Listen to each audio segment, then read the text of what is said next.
La table ronde, oui. Tout à l'heure, là, il y a le président qui a dit que Oui. Dieu ne peut jamais aller à Boribana. Bon, il a parlé de à Bobo. Pour dire une vie éternelle. Oui. Et puis, derrière Rail. Oui. J'ai tiqué en fait parce que, avec Dieu, là, c'est là où tu penses que Dieu ne peut pas arriver là, c'est là-bas, il arrive. Donc, je voulais comprendre un peu, ça me fatigue. Ah, d'accord. Voilà. Bon, mais elle est là. Parce que Yom Sokora, on n'a pas pensé que Dieu va dire que c'est une vie éternelle et tout. D'accord. C'est un peu ma question. Ok. Ok, je n'ai pas dit que Dieu ne parle là pour nous. J'ai dit, c'est à Yamsokro, c'est quand Dieu arrive à Yamsokro qu'il a dit que Yamsokro est la ville éternelle. Pourquoi pas quand il va à Boribana ou bien à Bobo derrière et puis il dit c'est la ville éternelle. Voilà, il dit pourquoi c'est à Yamsokro, il arrive à Yamsokro et puis il dit Yamsokro la ville éternelle. Voilà, voyez ce qu'il a dit. Sinon, il n'a pas dit que Dieu ne parle à Boribana. Amen. Voilà, tout ça c'est le mystère du ciel, du royaume des cieux. Comment Dieu a-t-il laissé Godoumé pour être déclaré comme son ville éternelle? Faites attention. Jésus, il est né où? Jésus?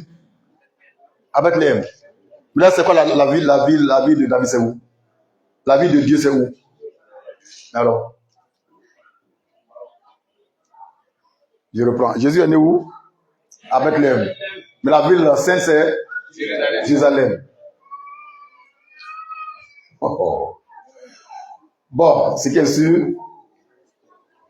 on n'est pas encore arrivé à Boribana. Amen. Vous voyez, Dieu, c'est un mystère. Regardez l'époque de Moïse, l'homme que Dieu a fait Dieu. Moïse, il faisait paître au troupeau de son beau-père dans le même périmètre. Hein. Voilà, ils vont là-bas, matin, le soir, ils rentrent, même périmètre là.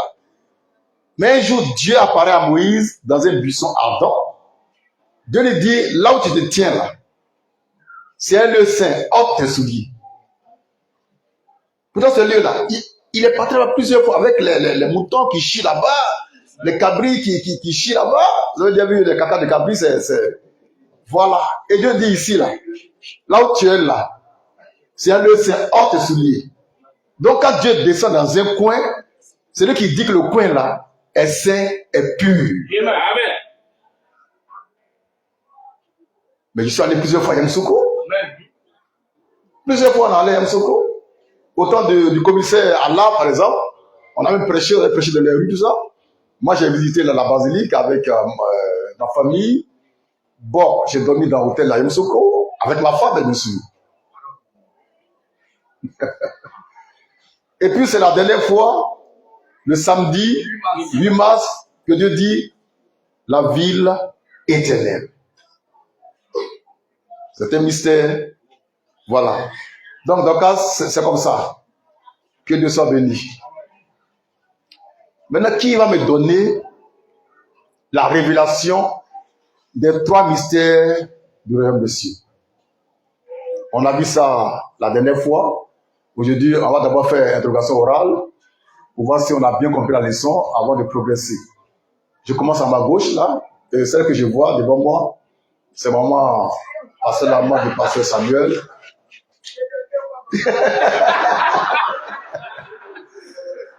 Amen. Voilà un volontaire pour nous rappeler simplement ce qu'on a vu la dernière fois. D'abord, il y a combien de sorts d'éternité?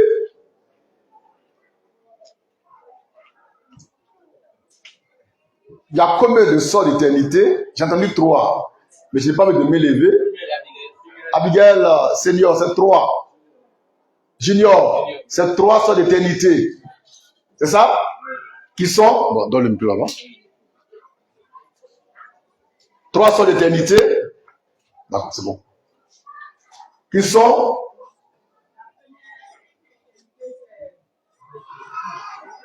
ouvrez le micro, oui. La première, c'est, parle, je vais répéter. La première éternité, c'est celle qui n'a ni commencement ni fin. La deuxième, l'éternité qui a un commencement et qui n'a pas de fin. Oui. La troisième, un commencement et une fin. Ça fait bien 3 sortes d'éternité. Bravo. La première sorte, l'éternité qui n'a ni commencement ni fin. C'est ça, hein? Elle est rattachée à quel groupe de personnes?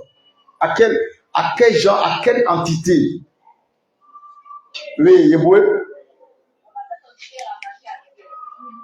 Rattaché à Dieu. À Dieu lui-même.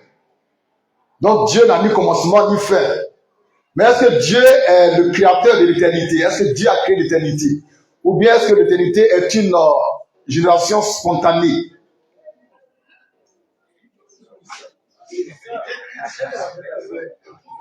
Ça, on n'a pas vu ça hier, la dernière fois. Ah, d'accord. Excusez-moi. Ça va aller. Mais tu veux essayer? Dieu a créé l'éternité. D'accord. On en reparlera. Encore une question à mes élèves, hein? Voilà. Encore une question. Est-ce que l'enfer est éternel? Est-ce que l'enfer est éternel? Jésus dit que les boucs vont aller brûler dans le feu éternel. Est-ce que l'enfer est éternel? Est-ce que l'enfer est éternel? Il n'y a pas de... Oui, Gisèle? Non, l'enfer n'est pas éternel. Elle dit non, l'enfer n'est pas éternel. On est d'accord? On est d'accord? Qui est d'accord avec ça? Bon, Jonathan, pourquoi l'enfer n'est pas éternel? Tu vas lui donner le micro, il va nous expliquer pourquoi. Il dit que l'enfer n'est pas éternel. L'enfer n'est pas éternel parce que l'enfer a été créé pour un but. L'enfer a été créé un jour, et puis l'enfer va finir un jour. Voilà, il dit que l'enfer a été créé un jour, l'enfer va disparaître un jour. Donc ça veut dire que l'enfer n'est pas éternel. Vous êtes d'accord? Oui, c'est ce qu'il a dit, lui. Mais on est d'accord avec lui. Bon, argument? Moi, l'enfer est éternel. Oui. L'enfer appartient à la troisième sorte d'éternité. Troisième sorte d'éternité, ça veut dire? L'éternité qui a un début Oui. et qui a une fin. Oui. Donc l'enfer est éternel. C'est ça, l'enfer est éternel. Mais il rentre dans la troisième catégorie d'éternité. Donc il n'est pas éternel.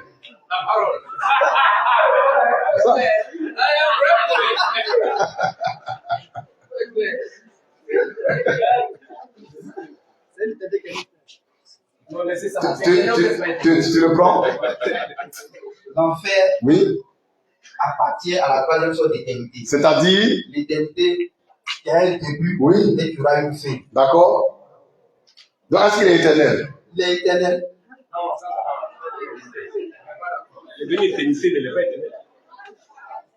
Amen. Ça c'est l'évangile selon argument. Qui d'autre veut essayer? On révise la leçon la dernière fois. Hein? Oui. Si l'enfer doit être éternel, c'est que ceux qui seront en enfer auront la vie éternelle. Ah. Ça c'est un point intéressant. Voilà, donc l'enfer n'est pas éternel. Mais Jésus dit c'est le feu éternel. C'est Jésus qui parle. Hein? Jésus dit le feu éternel. Et lui dit c'est pas éternel parce que pour qu'on puisse y brûler éternellement, il faut qu'on ait d'abord la vie éternelle. Alors, effectivement, celui qui va en enfer n'a pas la vie éternelle. Donc l'enfer éternel, il n'est pas éternel. Jésus dit c'est le feu éternel. Oui. C'est vrai. Oui.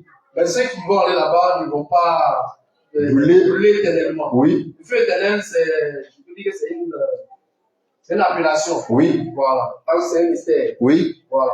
Mais dit que ceux qui vont aller en enfer vont rester éternellement, non, c'est pas possible. Donc l'enfer n'est pas éternel, mais il est éternel. Il n'est pas éternel. Pourtant l'enfer est éternel. Mais il rentre dans la troisième catégorie, l'éternité. Alléluia! La parole. C'est ça,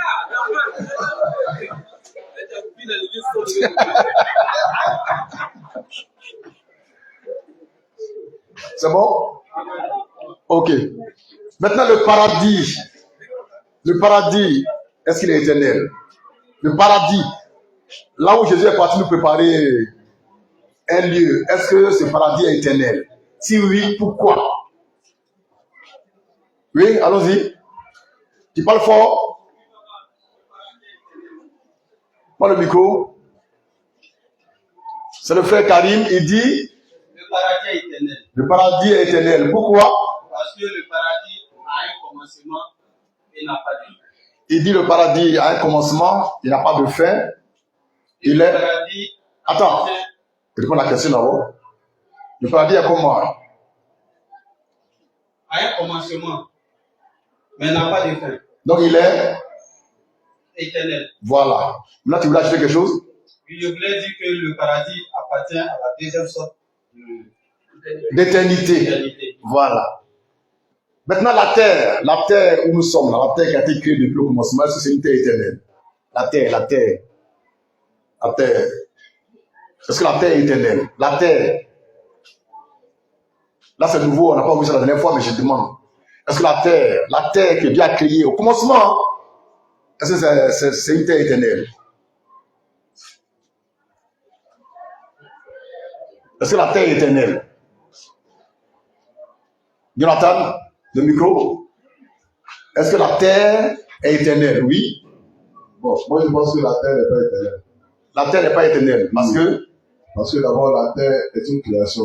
Oui. La terre, il y a un début. Oui. Et après l'écriture, la terre sera détruite. Oui. Donc, pour avoir une nouvelle terre. Oui. Donc, si cette terre qui doit être détruite, Oui. n'est pas une bonne terre, Oui. elle ne peut pas être éternelle.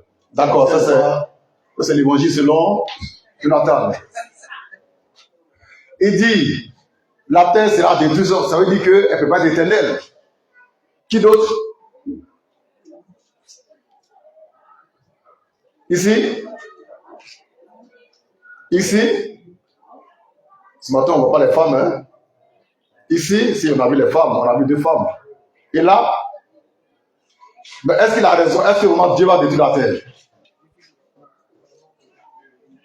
Et il prévoit une nouvelle terre. Donc l'ancienne ne peut pas être. L'ancienne ne peut pas être éternelle. Ou bien elle est éternelle, on la met dans la 3e catégorie d'éternité. Voilà, donc on reprend, il y a 3 sortes d'éternité selon la manne fraîche.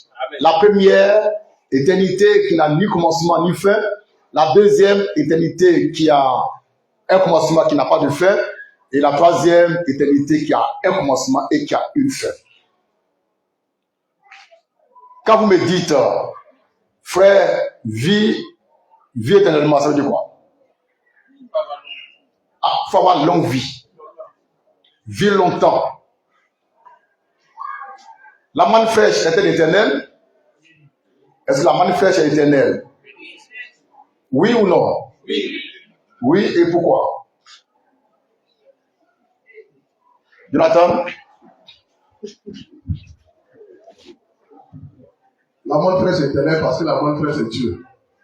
Dieu. D'accord.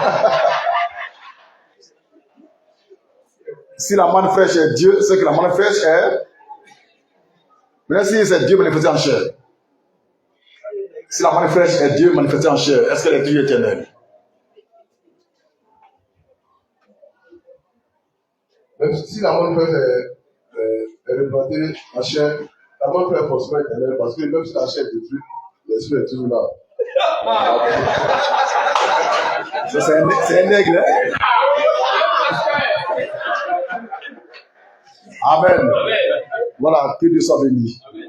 Maintenant, on va lire quelques versets bibliques rapidement. Exode. Pardon. Oui?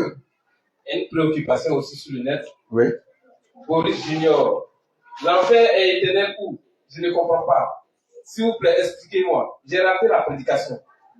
C'est qui ça? Bien. Boris Junior. Jésus dit dans Matthieu 25, qu'on va lire, que les boucs seront jetés dans un feu éternel.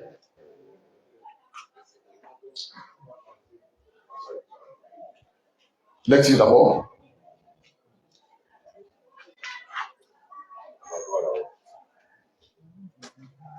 Et nous, on dit que l'enfer n'est pas éternel. Il dit, mais pourquoi? C'est ça, hein? Voilà. Oui. Matthieu 25, verset 33. Oui.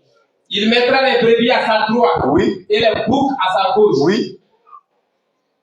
Verset 41. Oui. Et il dira à ceux qui sont à sa gauche, Oui. retirez-vous de moi, Oui.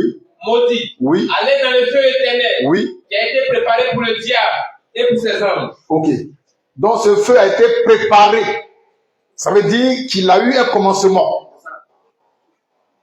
Et quand quelque chose a un commencement, déjà, son éternité est mise en guillemets. Le feu là a été préparé un jour. Donc il a un commencement. Maintenant ce feu qui est éternel aura une fin. C'est pourquoi on dit que c'est pas, l'enfer n'est pas éternel.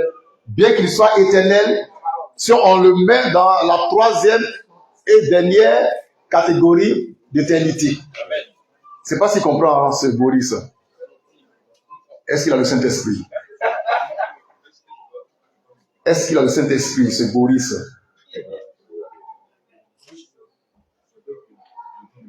Amen.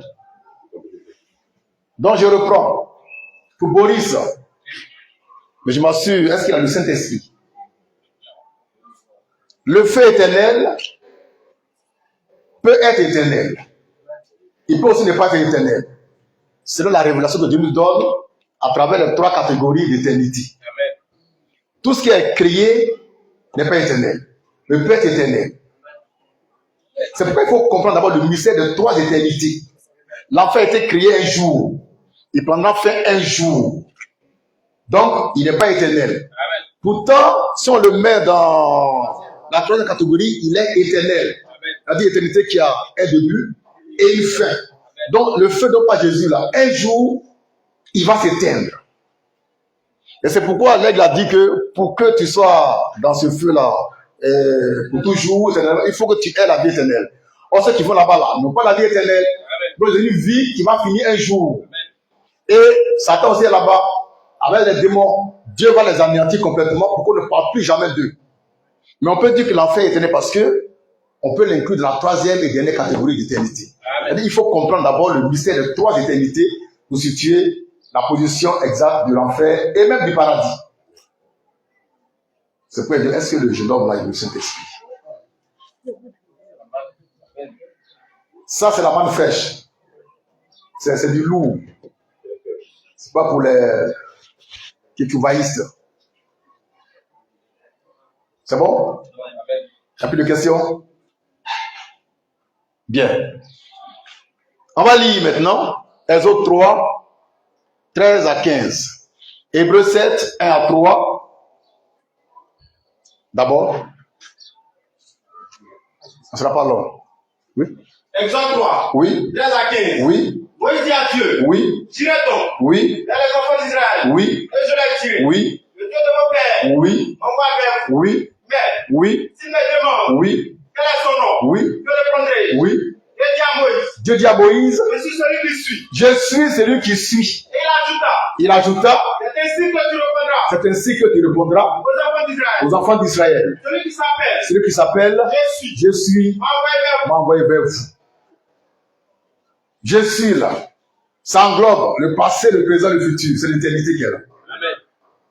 Et quand c'est rattaché à Dieu, c'est une éternité qui n'a ni commencement, ni fin. Amen. C'est bon? Amen. Maintenant, ce Dieu-là, il vient sous la forme humaine.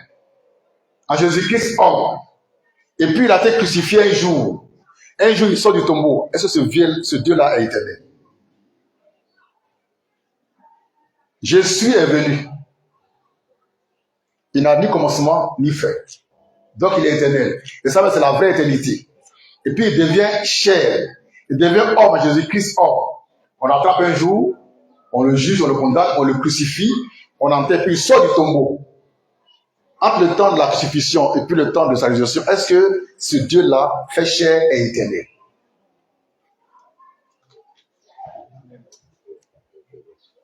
Il y a une main dans l'assemblée?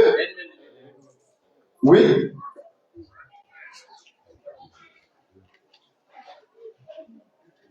C'est pour mieux comprendre. Hein? Oui.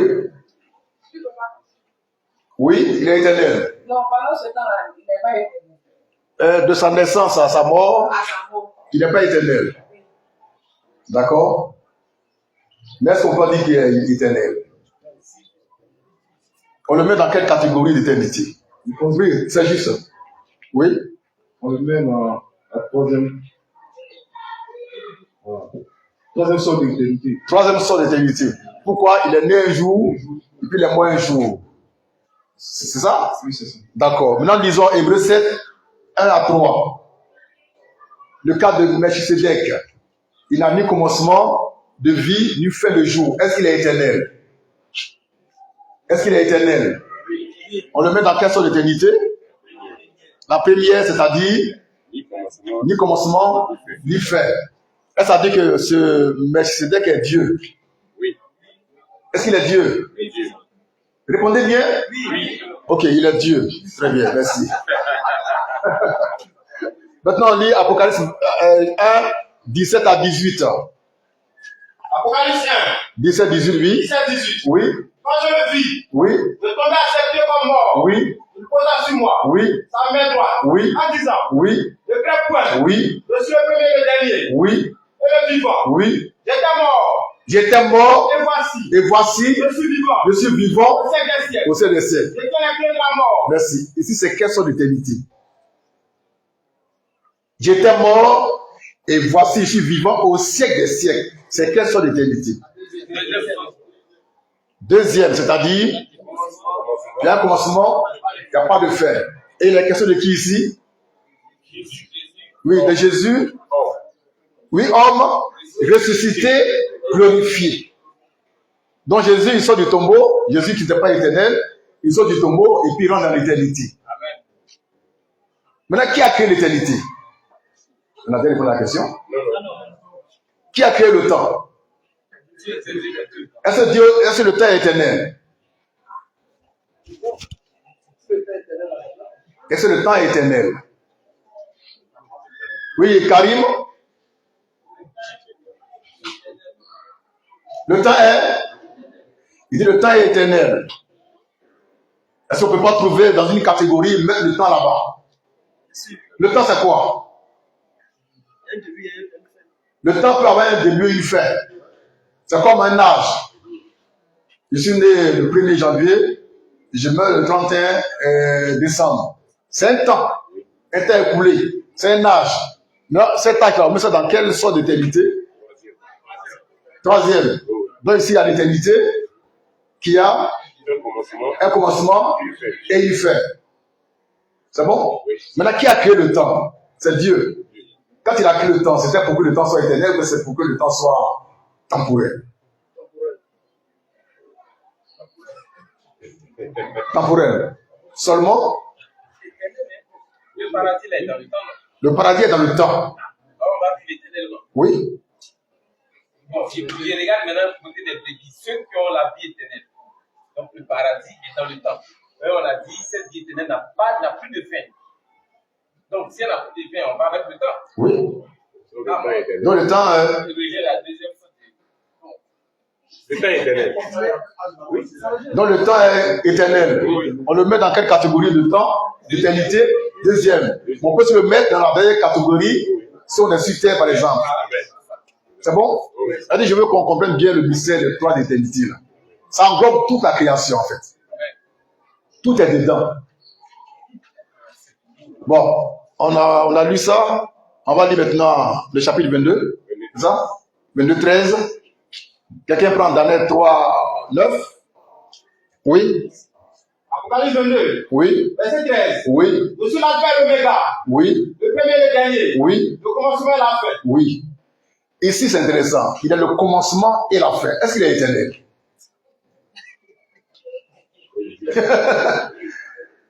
Ici, qui parle là? Le Seigneur Jésus-Christ, ressuscité, glorifié. Il dit, je suis le commencement et la fin. Est-ce qu'il est éternel? Si oui, on le met dans quelle sorte d'éternité? Je vous rappelle, tout est éternel. Hein? Maintenant, il faut savoir mettre ton éternité dans l'éternité qu'il faut. Sinon, tout est éternel. C'est bon? Tout est éternel. Maintenant, l'éternité appartient à quelle sorte d'éternité? Car il y en a 3 sortes.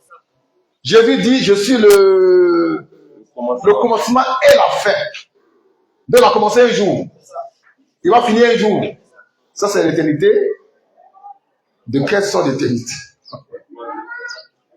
La deuxième. La deuxième, il n'y a pas de fin. Mais je dis de la fin, est-ce qu'il y a fin? Est-ce qu'il y a fin? Je voulais même demander. Parce que ici, c'est Jésus glorifié qui parle à Jean. Il est le commencement et la fin.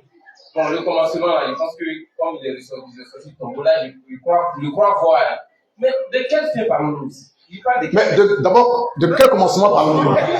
Commençons par le commencement avant d'aller à la fin. Donc elle dit, je suis le commencement. Elle dit, c'est lui qui est l'auteur de toutes choses. Il est la fin de toutes choses. Il n'est pas qu'il meurt. Hein. Voilà. Il est l'auteur dans la fin. C'est bon? Ok, maintenant, Daniel 3, 9. Lisons pour voir ce que Dieu dit ici. Daniel 3, verset 9. Oui. Il prit la parole. Oui. Et dit au roi. Oui. Nebuchadnezzar. Oui. Ô roi. Ô roi. Vis éternellement. Vis éternellement. Ça s'adresse à un roi, à un humain. Ça veut dire quoi? Vis longtemps. Donc ici, c'est quelle sorte d'éternité?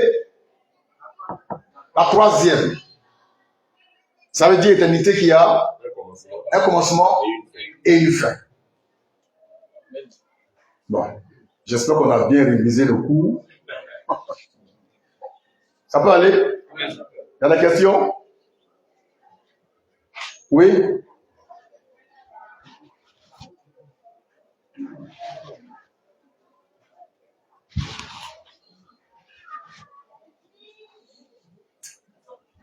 Voilà. C'est sur l'enseignement sur les anges.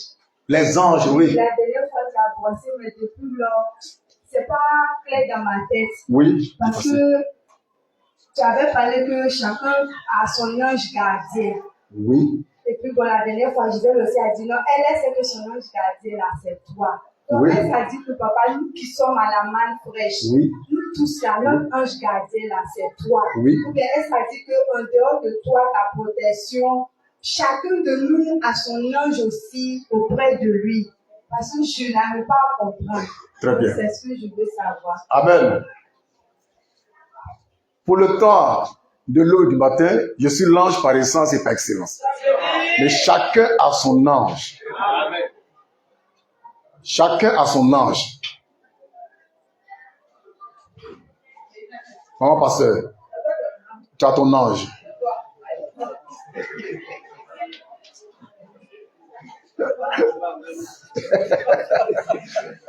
Chacun a son ange. Et moi, je suis votre ange.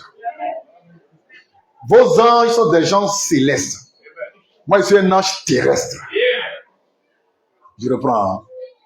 Il y a ange céleste, il y a ange terrestre. C'est-à-dire, le Fils de l'homme est un ange terrestre, qui a son ange à lui qui est céleste. D'accord? Maintenant, vous avez chacun pour sa part un ange céleste. C'est bon? Et gars, je reprends encore. Il y a les anges célestes. Chacun de vous a son ange céleste. Moi, c'est j'ai mon ange céleste. Mais Dieu m'a fait aussi ange terrestre. Amen. En tant qu'ange terrestre, eh bien, je vais sur vous tous. Je vais sur vos âmes. Mais vous avez vos anges célestes qui sont là. Avec vous. Qui font aussi leur travail.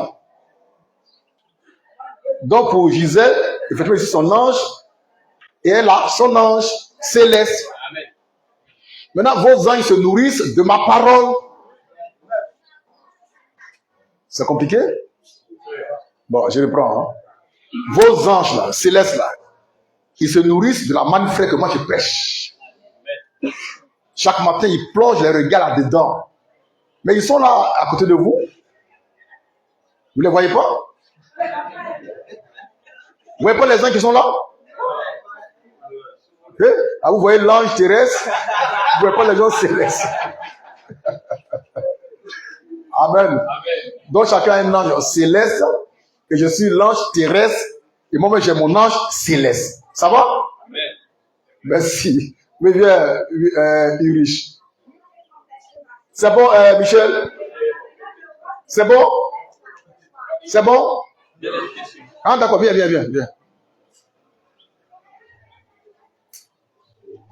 Papa, maintenant, l'ange céleste, là, lui, son rôle là, c'est quoi? Étant donné que c'est toi-même qui le nourris, il fait quoi auprès de nous? Il te garde? Quelqu'un le nourrit. Mais oui! C'est comme... bon, c'est comme... Amen. On prend le chef d'état-major de l'armée de Côte d'Ivoire.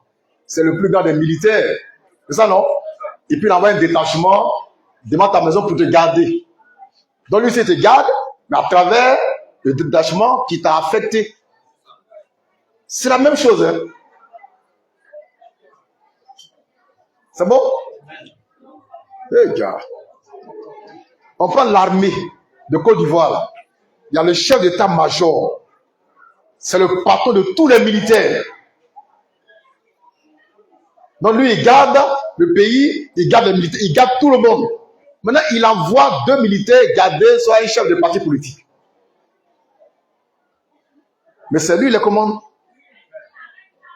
Donc il est nourri. Il apporte le carburant. Il donne les primes pour les encourager à bien garder le chef politique. C'est la même chose sur le plan spirituel. Donc moi, je suis là comme ange. Moi, j'ai mon ange. Tu as ton ange. Mais les anges, là, ils se nourrissent de ce que je dis. Leurs regards sont dans la manifeste que je prêche. Donc chaque matin, avant de venir, ils sont en mouvement. Ils sont en mouvement même. Il va prêcher quoi aujourd'hui? Parce que quand moi je prends la parole, eux quand je ne parle pas, ils ne sont pas au courant de quelque chose. Donc je viens à la chair, et puis ils sont attentifs. Puis quand je commence à prêcher, ils disent ah, ok. Et puis ils commencent à prospérer plusieurs fois dans ce tabernacle. Pour ceux qui sont sensibles aux choses de l'esprit, ils ont vu que le coin est tout rempli de personnes là. On est nombreux, les gens sont devenus très puissants. Comparable, pourtant on est 10-15 personnes.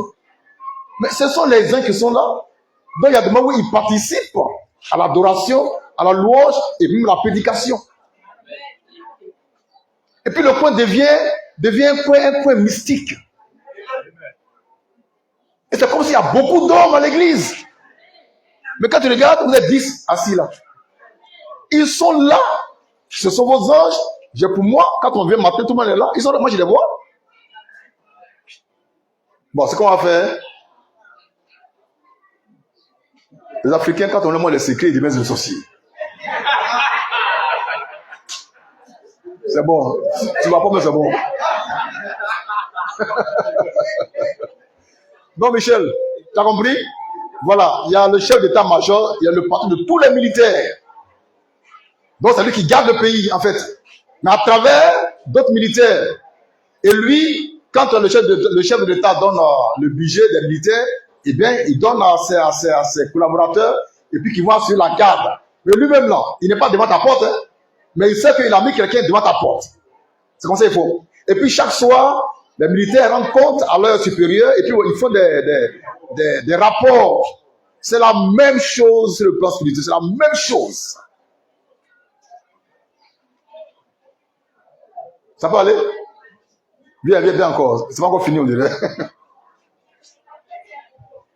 Oui. Bien compris. Oui. Ça veut dire quoi? Souvent, toi, moi, en tout cas, maintenant, souvent, tu es là, il y a des choses que tu as prêchées. Oui. Et puis, ça nous revient. Comme quoi, il y a quelqu'un qui nous suit. Oui. C'est comme donc, c'est l'ange là qui a apporté, qui te rappelle ce que le Fils de l'homme. Ce rôle-là, il joue ça aussi. Oui. Et donc, là, on parle dans une maison, un foyer mal fraîche. le mari à l'ange, la femme à l'ange. Oui. Maintenant, je prends l'exemple, l'homme n'est pas là. Oui. Peut-être qu'il est un danger, il est parti avec son ange. Oui, oui. Est-ce que, bien fait que c'est pas que l'ange qui coordonne tout, puis son ange peut venir, genre, secours Vous secourir. L'ange. Quand lui, s'il se connecte à son ange, là, il peut jamais l'envoyer. Non, non, il ne peut pas l'envoyer. Il ne peut pas l'envoyer. Merci. Mais, si jamais Dieu nous donne le pouvoir d'envoyer les anges, ils vont lire, hein. Nous, on envoie. Bon, merci, Irish. Donc, fils de l'homme. Oui. Dans la même prédication, la dernière fois, tu as aussi dit que nous avons des corps. Des corps célestes, dans les cieux qui vivent de leur propre vie. Oui. Donc, j'aimerais bien savoir ce que ça veut dire. Très bien. Tu as un corps? Je suis un collégien. Il vit? Oui. Ok. Par le Saint-Esprit. Il vit par le Saint-Esprit. Ça, c'est bien dit. Ça, c'est un aigle. Maintenant, au ciel là-bas, tu as un autre corps qui vit de sa propre vie. C'est quel passage? 2 Corinthiens 5. On va vérifier d'abord. 2 Corinthiens 5, 1. Tu as un autre corps qui est au ciel là-bas, qui vit de sa propre vie, qui adore Dieu, qui fait tout. Et ici, tu es en train de m'écouter.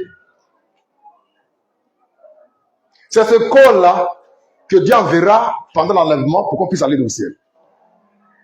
C'est le corps céleste, la demeure éternelle, qui ne peut pas être brisé, qui ne peut pas mourir. C'est le corps céleste, c'est le corps glorieux qui attend dans le ciel, qui vit de sa propre vie. À ton moment où tu parles, ton corps est en train d'adorer Dieu. Oh, toi, tu es ici à en fait, tu es en soulier, tu es. Hein? Tu as trouvé? On va lire le passage. 2 Corinthiens 5. Oui. Verset 1. Oui. Nous savons en effet Oui. que cette tente, Oui. où nous habitons sur la terre, Oui. est détruite. Oui. Nous avons Oui. dans le ciel Oui. un édifice Oui. qui est l'ouvrage de Dieu, Oui. une demeure éternelle, Oui. qui n'a pas été faite de main d'homme. Oui. Donc ici, il est question de 2 tentes. La première tente, il faut le lire.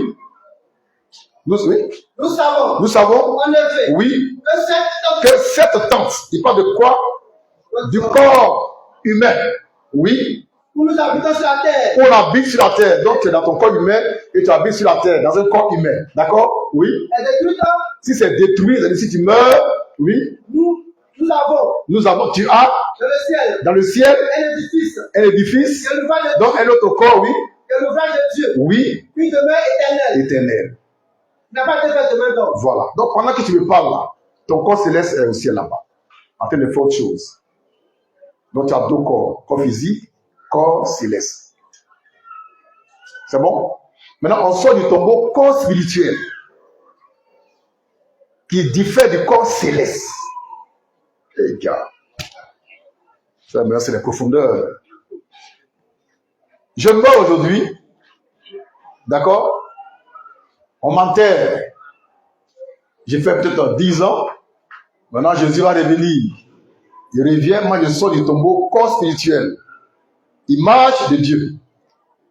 Le corps céleste vient m'envelopper. Et puis je suis auprès de Dieu pour toujours. Donc on sort corps spirituel. Et puis le corps céleste, qui est la demeure éternelle, vient envelopper. Enfin le corps spirituel rentre dans le corps céleste. Voilà. Pour former un seul être. Pour l'éternité. Oui. Le corps spirituel, Non, c'est le corps spirituel.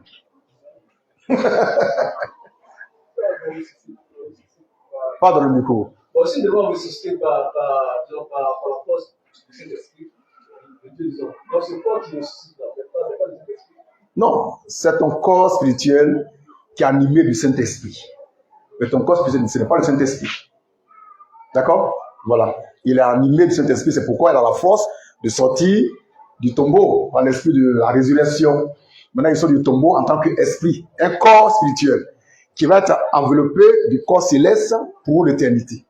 Donc, il y a le corps spirituel, il y a le corps céleste. C'est bon? Ok. Oui?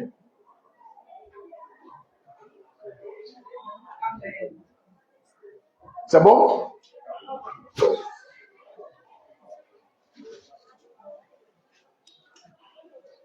Le passage où l'apôtre Pierre dit que les anges désirent plonger leur regard dans l'évangile. On va dire ça pour boucler la boucle. Et après ça, nous passons à la dernière prédication. Il est 14h et quelques. Ok. On a trouvé 1 Pierre 1, 12. Lecture. Il leur fut révélé que ce n'était pas pour eux-mêmes, mais pour vous. Ils étaient les dispensateurs de ces choses que vous ont annoncé maintenant. Ceux qui vous ont prêché l'évangile par le Saint-Esprit, envoyé du ciel, et dans lequel les anges désirent plonger leur regard. Les anges désirent plonger leur regard dans quoi? Dans l'évangile. Prêché par qui? Par les anges ou par les hommes? Par les hommes. Par les hommes. Mais pourquoi est-ce qu'un ange qui est au ciel désire plonger ses regards dans notre évangile? À votre avis?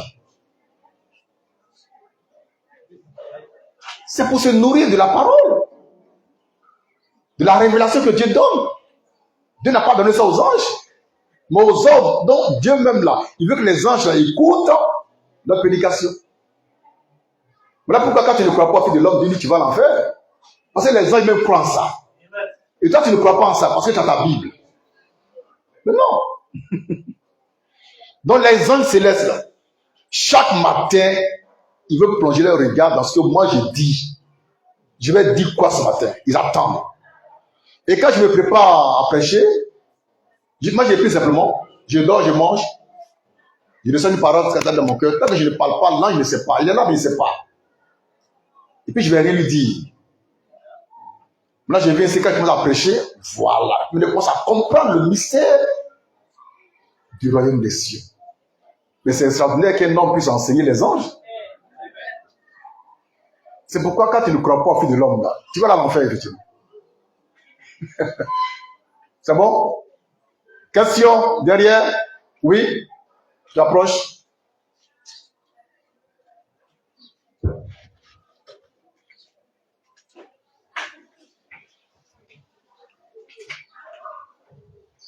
Papa, c'est suite à la question du frère et du riche. Oui. Concernant les corps, Oui. tu as expliqué, si j'ai bien compris, quand on meurt, c'est le corps spirituel qui rentre dans le corps céleste et qui va au ciel. À la résurrection, oui. À la résurrection. Maintenant, en ce qui concerne ceux qui vont dans le feu. Dans le feu, oui. Ils ont un corps céleste aussi. Ils ont un corps spirituel seulement. Qui va être consumé par le feu quand le temps sera venu. Oui. C'est le corps de chair qui sera consumé, bien c'est le corps spirituel. Le corps spirituel diabolique sera consumé par le feu éternel. Amen. Je vais reprendre ça, c'est intéressant. Vous savez, le feu, ce qu'on appelle l'enfer, ce feu-là, c'est pas pour brûler, c'est pas pour allumer le charbon pour préparer. C'est pour consumer les esprits. Ça peut consumer les esprits, les diables. Satan, c'est un esprit. D'accord? Ça consume les esprits, ça détruit les esprits. Donc, l'enfant du diable, c'est un esprit, il a un esprit. Il a un corps spirituel. Du péché, de la mort. Ce corps-là, Dieu met ça dans le feu éternel et puis après, il le consume, le détruit. Mais l'enfant de Dieu, il a un corps céleste qui diffère du corps spirituel. C'est bon, Gisèle? Voilà. Maintenant, le jour du grand trône blanc, le grand jugement de Dieu, on appelle le trône blanc, tout le monde va comparaître. Ceux qui sont morts en temps là, ils vont sortir de la mer, bien ils se passent d'où des tombeaux, pour comparaître dans un corps, un corps spirituel. Dans un corps spirituel, d'abord. Maintenant, on prononce la condamnation contre eux, ils vont en enfer pour être consumés plus tard par le feu éternel. C'est bon? Voilà. Quand quelqu'un rentre dans le corps céleste, il devient immortel, il devient éternel. C'est pourquoi Paul parle de la demeure éternelle. Quand tu es dedans, tu deviens éternel. Or, l'enfant du diable, qui n'est pas éternel, Dieu lui donne un corps spirituel qui va être consumé plus tard par le feu éternel. Et puis on va plus parler de lui. Satan, il a un corps spirituel, c'est un esprit. Il a un corps, Satan, il n'est pas sur les deux pieds.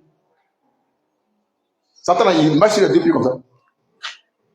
Les démons, ils marchent sur les deux pieds, mais il peut aussi rentrer dans les hommes, rentrer dans un animal. Ils ont ce pouvoir de faire ça. C'est la même chose. Donc eux, quand ils reviennent à la vie, c'est pas pour revêtir le corps céleste. Ils attendent le jugement dernier. Et puis bon, ils vont dans le lieu que Dieu a préparé pour eux pour être consumés. Ça peut aller? Ok.